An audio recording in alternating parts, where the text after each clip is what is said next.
Hi, everyone, and welcome to the Illustration Department podcast. My name is Giuseppe Castellano. In this podcast, I talk to folks in illustration, graphic design, publishing, animation, and other creative fields about their work, the lessons they've learned, and the bumps and bruises they've experienced along the way. In this episode, my guests are Simone Friend and Beth Johnson, the partners behind Friend & Johnson. What do illustrators do about generative AI? I say unplug it and sue everyone. But is that the right answer, or is it really more nuanced? Among other topics, Simone, Beth, and I talk about why social media is a double-edged sword for illustrators and agents. We discuss what we must all agree on, no matter what you think about AI. And Simone and Beth tell us what illustrators should focus on. I hope you enjoy our conversation.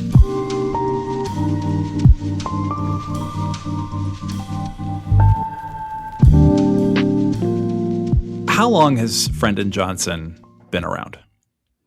We have been around since probably the early 80s. We started in Dallas, Texas. Mm-hmm. Our founding partner was Lisa Cobb, and we started in probably 1982. I hate to age myself like that. Mm-hmm. We were in Dallas kind of starting right at the heart of the graphic design move, I would think. It was a huge graphic design market. Right. And we were fortunate enough to be in the presence of amazing designers like Robert Valentine, Rex Petit, Don Sibley, Woody Pirtle, Michael Bierut out of New York, Milton Glaser with Pushpin out of New York. I mean, DJ Stout was doing some DJ really Stout, great things too. Yeah. I think that's kind of where our initial aesthetic of artist came from. I think we had a wonderful opportunity to work with these designers and had a lot of word of mouth as far as photographers and illustrators. And I think that really helped pave the beginning of how our artist roster started. I assume that it didn't start with like a giant roster, small group, then it grew. Yes, it did. Lisa Cobb started the company many years ago, and she had brought on a few photographers. I'm thinking Jeff Kern was one of them, Beth. Wasn't he kind of part of the initial group? I believe so.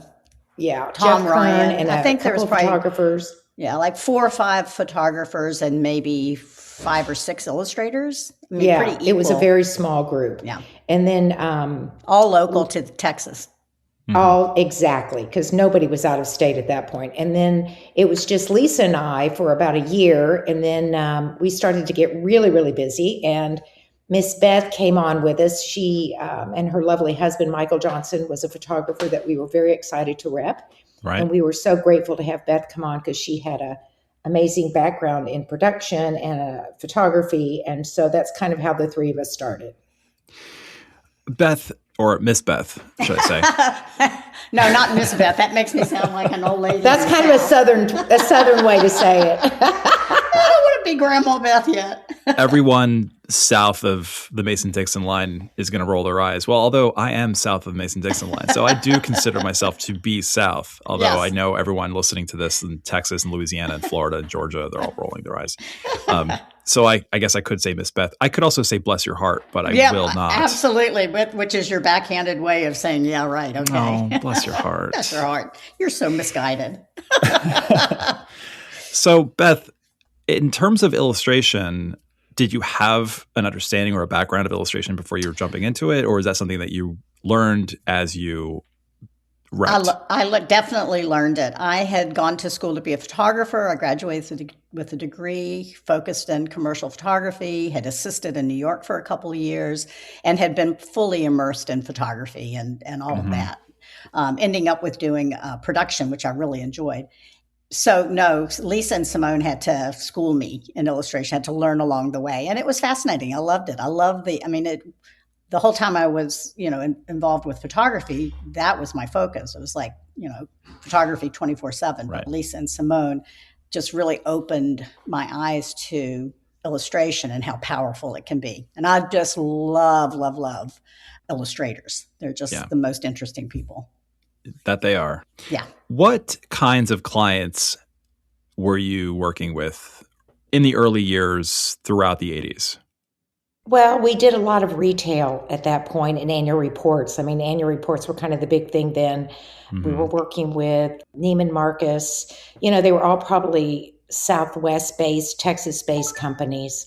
A lot of design firms. Beth, do you remember Oh any my gosh, other? I was going to say we definitely did some fantastic corporate brochures for IBM, where graphics and illustration were just front and center. We did amazing photography for the Oval Room at Dayton's in Minneapolis, where they would do like 500 beautifully hand-stitched or handmade books that they'd send out to their most valued customers. I mean, it was really a heyday of illustration and photography being used in very beautiful printed pieces. Yeah. And Simone's right, tons and tons of annual reports that sent people around the world if you were a photographer, and then, really made some statements if you were an illustrator, because the artwork was always front and center. Right. And the magazines. I think that was where magazines were such a great showcase. Yeah, that was an honor to be doing some really great magazine work. Sure. It was just an amazing time. I feel really, really lucky to have grown up in this industry in the 80s and early 90s. In the 80s, I was a baby, very young, playing with my Star Wars toys. I was newly married as a child bride. I wouldn't get married until the next century. It was really an amazing time because artists had a lot of creative freedom, and they also got paid really well. So you could, see that you could have this long career where you could actually do this for your lifetime. But I do think a lot of the artists that we represented had kind of a design background anyway.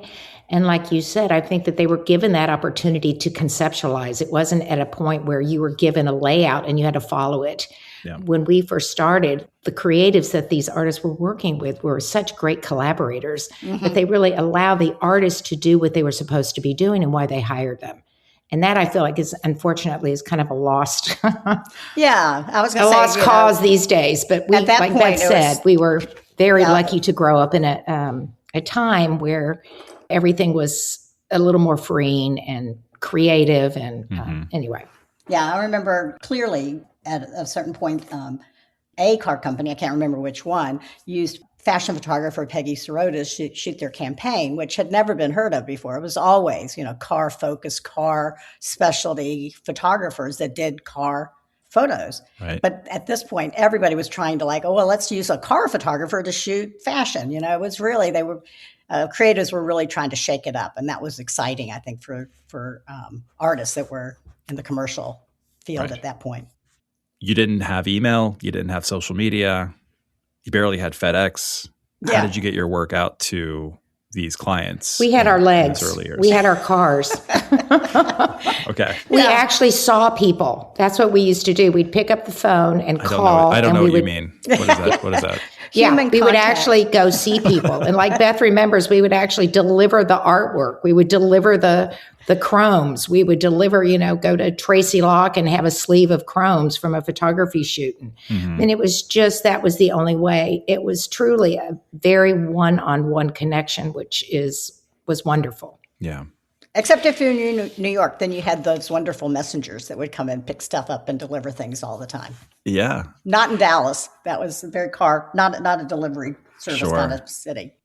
I had that experience. And, so this is late 90s now, late 90s, early 2000s. The messengers were huge. Not just to back and forth to illustrators, but back and forth to people who needed to approve the illustrations, writers, other partners, third parties, and things like that. So the messenger service was massive. It was, definitely. Do you need a truck or do you need a bicycle messenger, depending on if you were delivering a giant, heavy, laminated portfolio in a hard case, which is just ridiculous when you look back at that we were lugging around these 16 by 20 hard cases that were 4 inches deep. But I did that. Or bicycle messenger. Yeah. Yeah. I mean, as a design assistant, part of my job was to take art and get on the subway. And I was just fresh as a New Yorker. I didn't know my way around anything. And they're like, hey, jump on the subway and go to this place and drop off this art. And I'm like, sure. And I have tens of thousands of dollars worth of art in my arms. That was nerve-wracking. When email became a norm, and when then, another decade or so goes by and social media becomes the norm, as agents, were you jumping for joy? Were you like, oh my gosh, look how much easier it is now to get our work around? Or were you worried at all? I think it was a double-edged sword, don't you, Beth? I feel like all of a sudden everything became expedient. It was a blessing because you didn't have to, like Beth said, travel to New York all the time or travel to the West Coast. You were able to handle things via email. And I think when social came up, it was just one other way that we were trying to figure out how to promote the artists with. So it was just one more reason to experiment with what was working and what wasn't. Yeah. I agree. I was just say, though, one of the things that I think is a real handicap with where we are today is the fact that we don't get direct feedback. So, yeah, you're able to expose the work to a much broader audience, but you don't really know who that audience is. And oftentimes you don't get feedback. And so when you can be one-on-one with a person who's, an art director, a creative director, designer, you get feedback. You know what's showing well. You know what people are responding to. And then you can give really constructive feedback to the artist. And today it's a guessing game for all of us. Sure. But, everybody's trying to figure it out. I think when we both started, Beth and I, it was all about your relationships. And you don't have that anymore in this very virtual world. And that I feel like is such a miss, because the one thing that we've learned is that 80% of our work comes from 20% of our clients. A lot of that is building those relationships. And so that has been harder, I think, for any representative to be able to hold on and build newer relationships, because it's about your reputation. It's about who you've worked with in the past and the work they've done. And that has made it so much more difficult. Yeah, I go back and forth on this. So when I was an art director, I hired a ton of illustrators for a ton of different kinds of books. I didn't really care if they had an agent or not. Didn't really matter to me. What mattered is, does the art work for the project? But the relationship, for me, if I'm being very honest with you, I didn't have any bad relationships. I had good relationships with a lot of different types of folks. The relationship didn't really factor into much for me. I don't know. What am I trying to say? For example, I had really, really tight relationships with a handful of agents, but that didn't really lead to their clients getting more work from me. I can understand that. I think that's true with a lot of people, but I do think if you have a good relationship and you especially have worked through a challenging project together with someone, you do stay more front of mind for consideration. Might not sway whether or not the artist gets the job or not, because the style might not be what ultimately is being looked for. But with a relationship, you're thought of for projects. Absolutely. And which I tell illustrators that all the time. Yeah. You want to be always front of mind. Mm-hmm, and you have something to offer.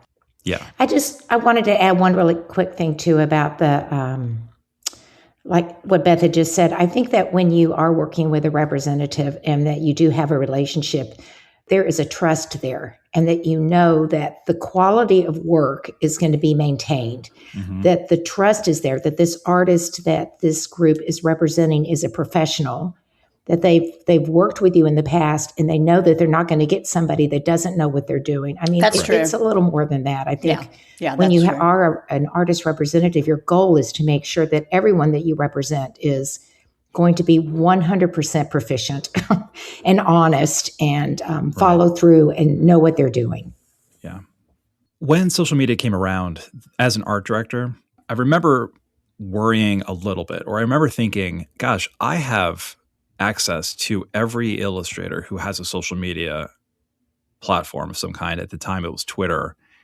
I could hire someone from Portugal, from South Korea, from New York, from Brazil, from Italy at any time, any day, easy peasy. My neighbor's like cutting down a tree or something. I don't know what he's doing. We can't hear it. Murdering somebody. And I remember thinking at the time, like, gosh, this is great for me. I don't know how great this is going to be for illustrators. I'm going to say something really quick. I think it's amazing because now it's given us an opportunity to not be so pigeonholed. You know, for Beth and I, we were able to represent artists from all over the world. I mean, our caliber of artists didn't start, we started in Texas, but once we could broaden, we certainly did. Yeah. And we have always represented artists from all over the world for a very, very long time. So I think that is the positive, because it gives you the opportunity to get the artist that is really right for the project, and not just because they live around the corner. Well, and there's such a difference in styles sometimes between illustrators that are being influenced by what's going on in Latin America to illustrators that are creating, say, in Europe. So it's really exciting for me, I think, to look worldwide at talent. And I was going to say one more thing, that as time has gone on, we have been lucky enough to get projects where specific artists needed to represent specific countries, and we were able to have those opportunities to work with artists that we currently work per project with, or that we currently represent. And I think that was really lucky that we had that chance, and that they're looking at things like that clients are being a little bit more adventurous in their searches for illustration. And intentional, conscientious. And a little more intentional, exactly. Sure. Yeah, I'm not saying it's a bad thing, of course, but it's... Yeah, double-edged sword. Well, yeah. Best way all of a sudden, your competition is quadrupled. The world. Well, not even quadrupled, more than that. 100 times, 1,000 times, 100%. Which is why I keep hammering home with illustrators, emailing could not be more important. It's always been important. It remains important. It's the first thing that you should be doing with your marketing strategy, your self-promotion strategy. Here's the best way I can sort of like frame this up. If you had a mailing list of 100,000 art directors, and you emailed them your portfolio, you're going to have a great, great chance of getting work. If you had 100,000 followers on Instagram, and you posted the same piece that you had emailed 100,000 art directors, what is the likelihood that you're going to get any response whatsoever? Yeah. 0. Yeah. Maybe you'll get some eyeballs. And I tell illustrators all the time, you should certainly consider social media, as much as I hate it, because it is a place to have a presence, for sure. But I've had, in my own experience, podcast episodes with guests who have followings of 50, 100, 200, 250,000 followers on Instagram. And if I'm being human and honest with everybody, I would think, gosh, this is great for the podcast. This is going to get more reach. Those are the ones where the engagement is really low. Huh. I wouldn't expect that. Well, because the algorithm's broken. Well, that's true. The robots hate us.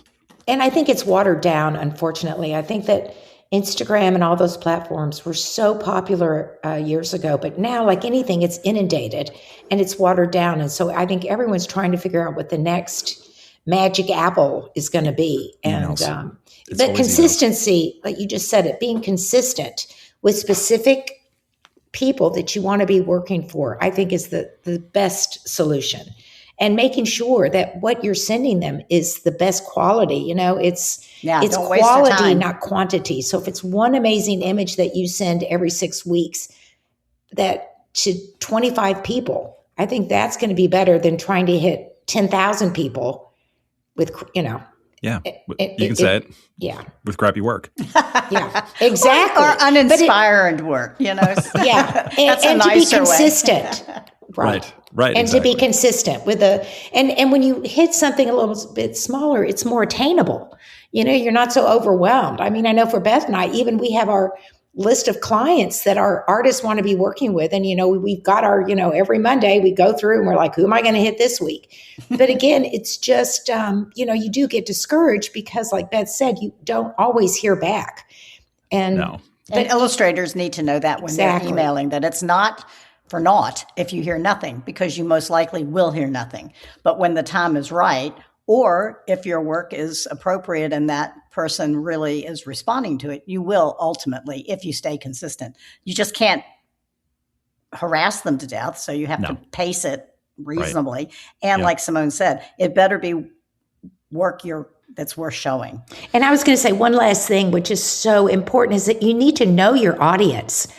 If you're sending work to a very specific client, you just want to make sure that you are paralleling your work to what they actually do. I think that's just honing in a little bit more, but it's just one more thing to think about, because you just don't want to waste anybody's time, because then you're deleted and you're blocked and it's over. I'm of two minds there. I agree with you halfway. I will say to illustrators, you want to email as many art directors as possible, and to curate it down to like the individual is impossible, especially when you have 200, 250, 300 names. But what you can curate is, okay, I'm going to send my editorial work to editorial art directors. Exactly. And my narrative art to children's book art directors. That's exactly that you can right. curate. Yeah, that's what Simone was saying. What you don't That's what want I'm to do trying to is say. Yeah, send target. a glossy shot of Porsche car to L'Oreal. It just, it's better to send a glossy shot of something in the cosmetic world than a car. For sure. I've mentioned this on the podcast before, but when I was an art director, I would get all sorts of postcards. And my favorite ones are the ones that were so out of pocket. I think I'm using that phrase correctly. I got photos from photographers of like nude models. Yeah. Like, which, what are you going to do with that? I can appreciate it for a couple of seconds, and then I can throw it away. Right. But and then one person gave me a rock, and it had an illustration painted on the rock. I kept it. I did keep it. I didn't visit that artist's website or anything because I didn't really like the painting on the rock. But I kept the rock because it was such a strange thing to send. I mean, there's just so many different things that people send. It's about the work. Yeah. I mean, you want to send a nice package, but don't get too clever with it, because it's a waste of money and time. Yeah, I agree. We used to have such an amazing opportunity, Beth, and I know you remember this, where we would hire specific designers to do whatever they wanted for our self-promotion. And I have to tell you, we had some of the most beautiful direct mail that we did as a group, as a company, that I still have. When I go through my bookshelf, I have so many of these hand-sewn pieces or beautiful little books that we put together. And to me, that was the best marketing tool that we could have ever done. And I think it's unfortunate that a lot of that is all gone by the wayside, that you can't really mail things anymore, because I do still think we are all tactile people and we all love touching and feeling and having things. But oh, sure. You can. And that's appropriate. Booklets, letterpress, cards, things like that. 100%, risographs, whatever, like, yes. But don't paint a portrait of a rock. Like, or send a poster that I got once, a little oversized postcard that had two very, like, the bottom of the feet were dirty, black and white shot of 2 feet holding a camera. That was the most bizarre piece I've ever seen. And the bottom of the feet were dirty, and it was just so strange. Amazing feats of photography. That was the copy. But you remember it. You remember it, exactly. Yeah, but I would definitely pause thinking like, oh, I should hire this person, because it was really weird. No, I get it. And like another illustrator, his name escapes me, but he went on and did a lot of work. I mean, he's a successful illustrator now. He sent me coffee grounds in a package that he designed, which is cool. But the reason he sent that to me, because he knew, like, I would post on Twitter all the time something called Mailers and Coffee. I would take a photo of all the postcards I got and looked at, and I had a cup of coffee next to it, and I called it #Mailers and Coffee. If you're on Twitter, I think it's still around. Anyway, I'll check it out. He knew that, and so he sent me coffee grounds. Now, see, I like that. He did his homework. He did his homework. Yeah. And that's part of it right there. That's half of the battle, is really focusing on the clients you want to work with, doing your homework. What are they doing? And focusing your marketing towards that. This podcast is produced by the Illustration Department, a global leader in online education for illustrators. Visit illustrationdept.com for offerings like mentorships and portfolio reviews, testimonials, our alumni showcase, our best-selling Substack, and more. That's illustrationdept.com. And now, back to our conversation. Speaking of robots that hate us, referring back to something I said earlier, AI. So I think here is where you, Simone, and you, Beth, and I are going to maybe disagree a little bit. Because I am like zero zero room for AI in illustration. In fact, there's lately there's a group called Human Artistry Campaign. They've launched a campaign that's called "Stealing Isn't Innovation," which is a perfect 3-word way of saying what I think about AI. It's not innovation; it's theft. It is theft. It should. I mean, there are no guardrails on it at all. But it sounds like for me, the door is firmly closed. The bolt is locked. Barbed wire in front of the door. There's a dog. There's lasers. It sounds as if to me, for you guys, the door is unlocked. Am I wrong? I would say for me, it's like fighting for copyright. I have fought for copyright since I got into this industry, and there's been a lot of different reasons that have come up through the years to continue the fight, because it seems to always we get to a certain point and then it all falls backwards because of whatever, stock or AI and all this crap that's happening.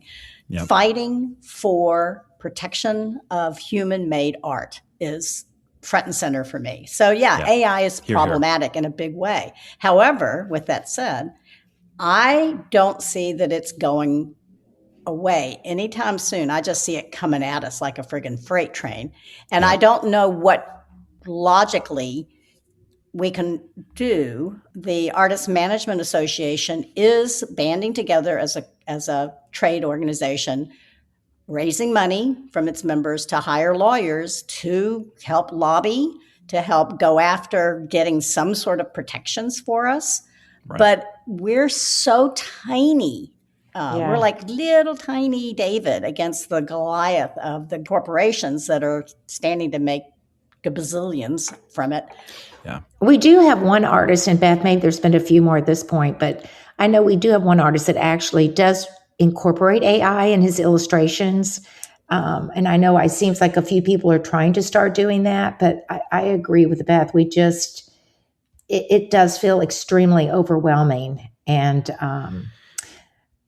I think as an industry, we're going to have to figure it out. Yeah. Tons of liability when you start getting involved with, even if you're not doing the AI, but you're getting involved in a project that incorporates a certain level of AI, maybe for a background instead of a set. There's a lot of liability because you do not know what's getting swiped and being put into the photograph or the illustration that you're creating. So there's a lot to be concerned about. Anytime I think about this and I hear people say stuff like, it's a freight train, it's coming at us. My favorite thing that people refer to AI as is the toothpaste is out of the tube, which anytime I hear that from another podcast or something, I just think well, okay, it's out of the tube. Just wipe it up with some paper towels and throw it in the trash can, flush it down the toilet. I think we're seeing some of it being dealt with within our community already. I mean, I can't tell you how many requests I've had since the beginning of the year for hand-drawn, human-made illustration choices. And that's a real positive because it's coming from the agencies and the design firms. So whether or not their clients will allow them to continue is yet to be seen. Yeah. But it has to be all of us, not just us, the freelancers. It has to be the whole community. And I am seeing some hope there. Me too. And this has happened before. So that's the important thing to remember here for folks listening. This has happened before. So I spoke with Daniel Abraham. This is now 5 years ago on the podcast. We talked about how he and a very small group lobbied to overturn a 1986 tax law that prohibited artists from deducting expenses. We artists deduct expenses, of course, because of what happened in 86. That's amazing. With Daniel and some other artists. I think maybe Brad Holland was involved. I can't remember. Anyway, I'll link to that episode too because I think it was important. The point is, it can happen. Yes, it can. Obviously, it takes money. It takes lobbyists. We can also have a lobby. Yeah, that's what I'm saying. I think we need to get all of the trade groups together. The American Illustration Society, the Graphic Artists Guild, the AMA, which is the Artist Management Association, the photography groups. That would be huge if everything collectively, all of us could collectively go at it. Yeah. All right, I'll send a text message to everybody. Yeah, that's we'll the meet up next at one, Chili's right? later. That's the next, yeah. But it's going to take that to really have the impact that we need. I mean, it's happening to music right now. I listened to a music critic who experimented with making his own music with AI, totally anti-AI. By the time he finished, it was like, wow, it sounds really good. I mean, it's everywhere. And artists across all spectrums need to be concerned about it. So here's when I hear like it's all over the place, it's ubiquitous. I think I'm using that word correctly. It's the freight train. It's the toothpaste out of the tube. I'm not saying people who say that are wrong. Anytime I hear that, the first thought I have is it though? Oh, I think it is, but I like, think it's like, do you give up and just let it? Hell no. No, exactly. That's the thing. It has to be the rally cry. I do think it is. I think it's all everywhere and everybody's talking about it and it's happening. I mean, if I'm following social media, it feels like it's happening and it's everywhere. It's definitely here. I don't think we can deny that. I just think it should be a rallying cry of, come on, guys, let's get going. Right. We need a hashtag. Yeah, we need to manage it. I think I agree. I don't think it's going to go away, but I think we just need to manage it and protect the artists like Beth was talking about with the copyright. That's really the biggest concern. It's like the wild, wild west right now. So it's right. And nobody knows what to expect. I truly don't believe this is naivete. I really don't. Maybe it is. I don't think it is. I do think that it will eventually break. I hope. Eventually, the law will bend toward protecting our own copyright, human copyright. I hope so, because they're already out there grabbing it. So it's going to be a huge challenge to, like you said, put the toothpaste back in the, we'll be out looking for it. It'll break a lot of companies, I think. Then there's going to be a freak load of lawsuits. That's true. That's true. Which I'm here for. I have my popcorn. I'm ready to go. I'll throw in a hashtag real quick, and then people can workshop that later. Okay. I'm going to go with hashtag AI-mageddon. Oh, Lord. Decent start. We'll work on that later. Yeah.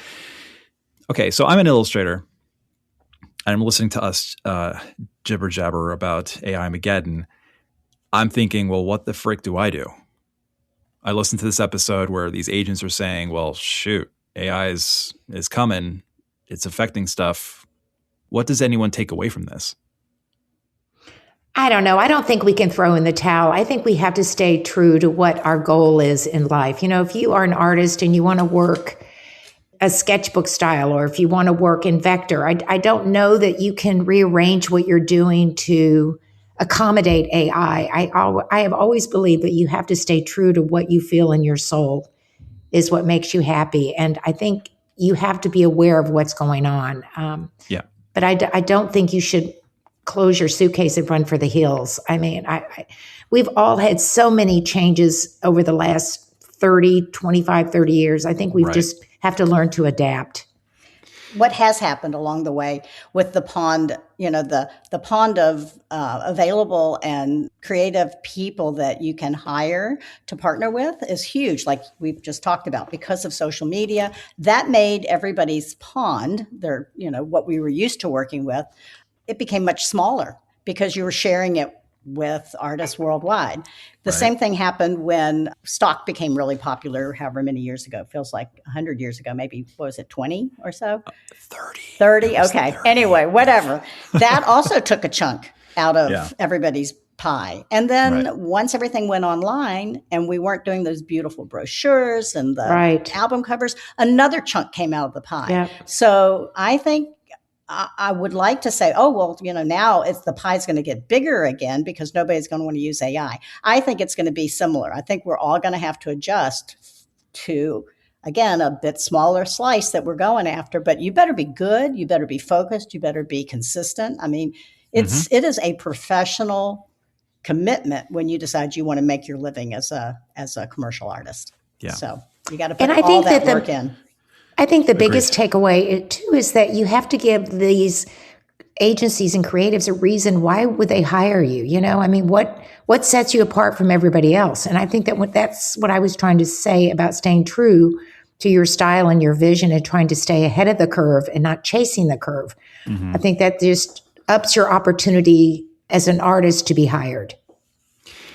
One of the main things that I go back to when I think about like, well, is AI going to just take over? I truly don't believe it will at all. And I think that what will end up happening is that people will value, and by people I mean like professionals, clients and stuff, will value human-made art more and more, because we'll just get so exhausted with like digital this, digital that, fake this. They want the person behind the art to be part of the project. But the thing that I always go back to, as an illustrator who worked with clients, as a designer who worked with clients, as a client who hired illustrators and designers, as you both know, changes are inevitable in a project, in any given project. There are a lot of cooks in the kitchen. There are a lot of stars on the stage, but no one's in the audience. It's hard to control the revision stage with AI art. In other words, like you could say to a designer, you can say to a human, make these adjustments, move this there, move that there, change that color, and nothing else will change. And it's easy to do.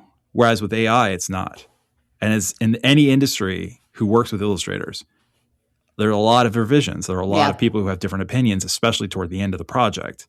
When I think about that, I smile because I know that that's not something that AI can really handle. Yet. Damn, Sorry. I've just seen Beth. it. No, I've seen it change so very quickly, where it's like, oh, well, this is going to protect us because it can't do this. I don't know. We'll see. All right.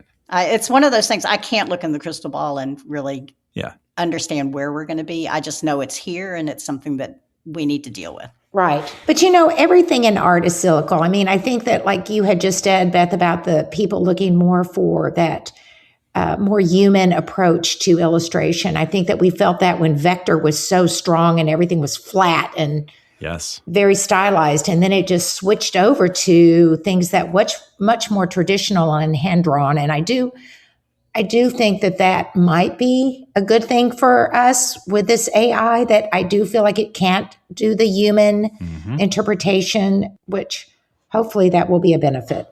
And I was going to say also that, CGI also was feared, when it came in and just started.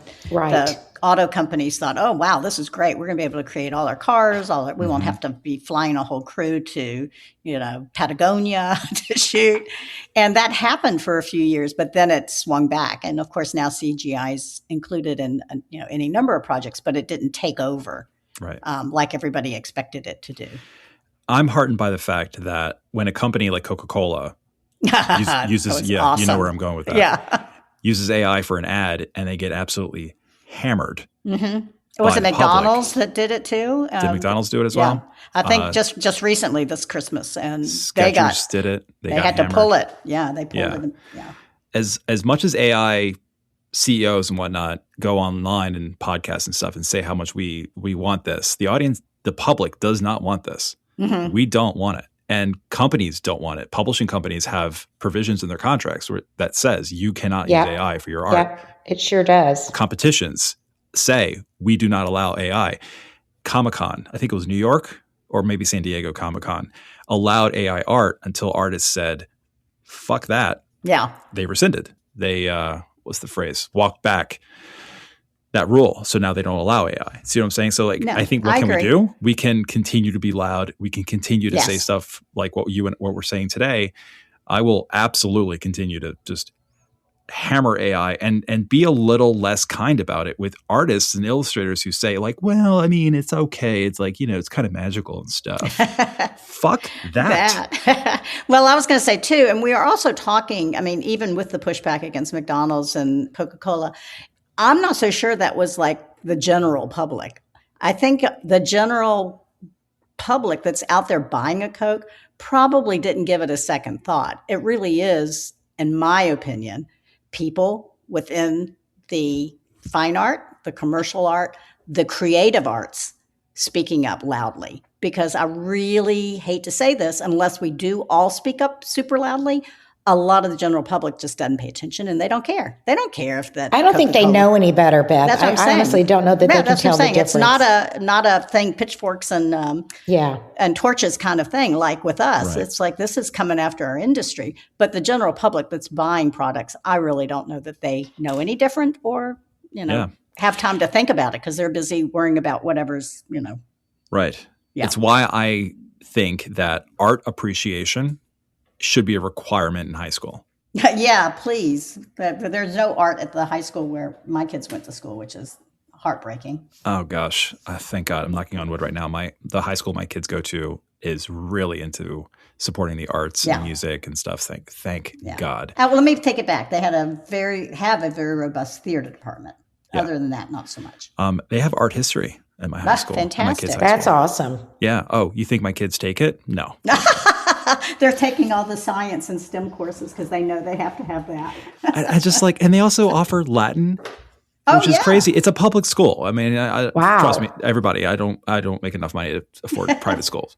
It's a public school. It's the school they were zoned for, and they offer freaking Latin and art history. And I'm telling my kids, I'm like literally on bended knee, praying, please take Latin. They're like, well, what am I going to do with it? Learn about the foundation of our language. What are you talking about? Right. And also, please take art history. We can talk about it. I can help you. This is amazing. They're like, no, I don't want to do that.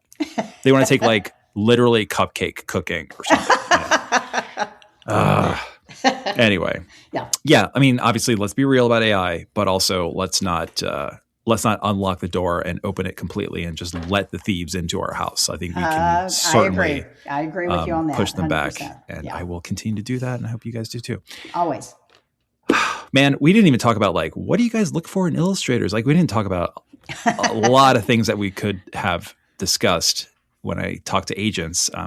But let's just say good art. You guys are looking for good art. I think we're always looking for people that stand out and that, like I just said earlier, that are being true to themselves and not following the curve. And I think that we're also always looking for people that are a little bit more weathered, that have been in the industry a little bit. I think that it's very rarely that we are able to get somebody right out of school, because I think it's important that they understand the ropes and they have an appreciation of what a rep actually does. Yeah, I tell illustrators that all the time. Do it yourself for a little while, or try to. You might surprise yourself. It might actually work, which is nice. And sometimes it does. And it does, exactly. Yeah. And then you build that, you can leverage that success and turn that into representation. Yeah. Or not. If you're doing well and you can handle the business and you can do the creative too, then that's fantastic. Most can't and don't want to, but some are very good at both. Yeah. Let's start with Simone. What would be one piece of advice or word of encouragement, or what would you want to say to the listener, most of whom are illustrators, directly? I feel like being an illustrator is such an unbelievable gift. I'm extremely jealous for anyone that can think and draw. And I feel like because of that, there is an emotion that goes with that. And you can't give up. I think you have to stay hopeful in what your medium is. I think you need to pay attention to what is around you and who is doing what. I think that communication arts and some of those magazines are such great inspiration. It really covers the whole world. So it gives you an opportunity to see what agencies are hiring, what kind of artists, what work is selling, and to always stay ahead of the curve. And don't try to do something because you think it's going to get you the job. I think you have to always stay true to who you are and to really find those handful of clients that you want to work with and focus on sending them promotion, emailing them, and don't get overwhelmed with feeling that you have to reach out to the whole country. And not to judge yourself. It's just so hard to feel that way. But I think that if you can just truly stay true and continue to evolve and just pay attention to what's going on around you, I think it's going to be good. Beth? I concur. I do think, just like Simone said, that to be an artist and be able to communicate visually is a real gift. I certainly don't have that gift. Lots of people appreciate it. In our industry, it's critical.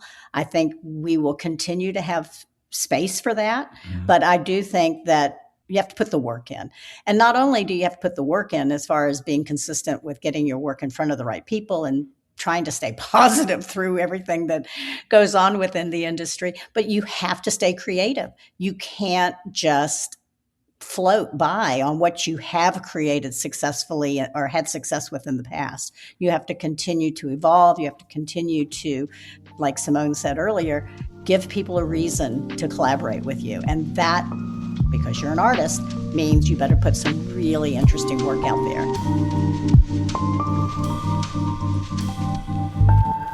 To learn more about Friend & Johnson, visit friendandjohnson.com. If you find value in this podcast, consider becoming a patron. In return, you can access bonus episodes, receive invitations to our Art Directors After Hours series, and get a 10% off discount code for all ID offerings. Become a patron by visiting patreon.com/illustrationdept. Thank you so much for listening. Until next time.